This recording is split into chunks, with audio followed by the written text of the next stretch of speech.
Hi everyone, this is Aaron for Zollotech, and we're going to continue our first-time user guide for the iPad. This is the new iPad, and in the previous video I showed you how to set up the iPad.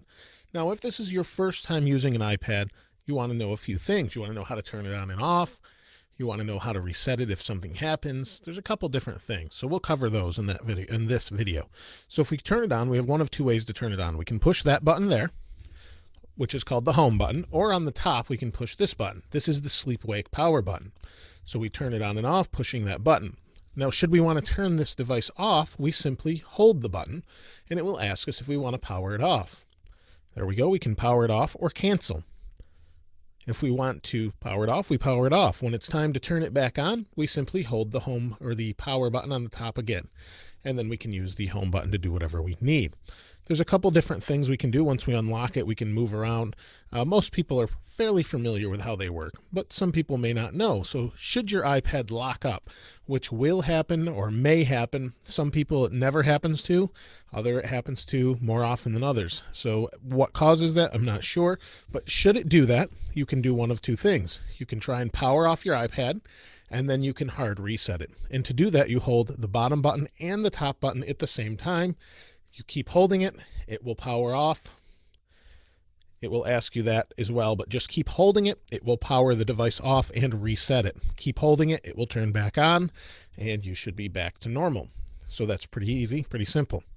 One of the things that you can do is on the side here, we have this little switch. This switch is above the volume rocker. This turns the volume up and down.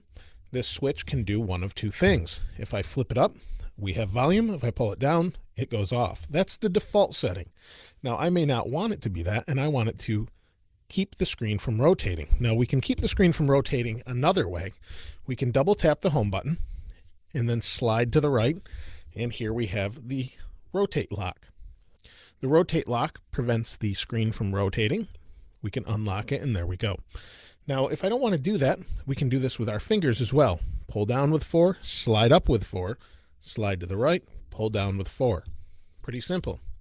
If we want to change that setting, we can do that. General, iPad cover lock, unlock. That's if you have a smart cover. And then we have use side switch to lock rotation or mute. I like it to lock the rotation. That was the original use of it. And it was also a mute button as well. It depends on what you want to do with it. So in my case, I know how to rotate the screen or lock it with the one on the bottom, but I'd prefer to have this mute it as opposed to lock the screen with the button. So, or the volume with the button. So that's really all that's for. Pretty simple, pretty easy. One of the other things you'll probably want to know about the iPad is how to move icons around. So maybe you know how to download apps. You went to the App Store, found a few you like, but you may not like where they're at. Well, that's pretty easy to do. We tap and hold, and everything starts to jiggle. We can move them around. We can put them in folders if we drag one app onto the other. Once they're in folders, we can relabel it. If we tap in the box, we don't have to. Pretty simple. If I don't want it in a folder, I drag it out, move it around.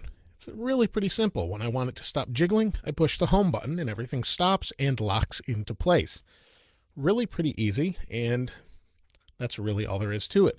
We're allowed 6 icons in the bottom here, the little dock. We can move them in or out depending on what we want there. And that's that. It's really that simple. And as we add icons, we get more pages. Should you have an application you're not sure what you did with it, maybe you have too many folders and you don't know what you did with it, but you're pretty sure you installed it, and it shows installed when you go to the App Store. Go to the right and you have a search box. Search for your application and it will pop up. So in this case, if I want to search for iCal, it searches iCal and the web, and in this case it's not called iCal, it's called Calendar, and there's Calendar. So pretty simple. That's all there is to it. You could tap that, it will open. It won't show you where it is, but it will show you what to do with that. So that's pretty much it as far as an easy use guide. If you want to uninstall an application, again, hold, hit the X, and it will ask you if you want to delete the application, delete it, and you're done. You've uninstalled the application. It's that simple. There's really a lot more to cover, but in this video, we'll just cover those things. If you have any questions or comments, please comment below. And as always, thanks for watching. This is Aaron. I'll see you next time.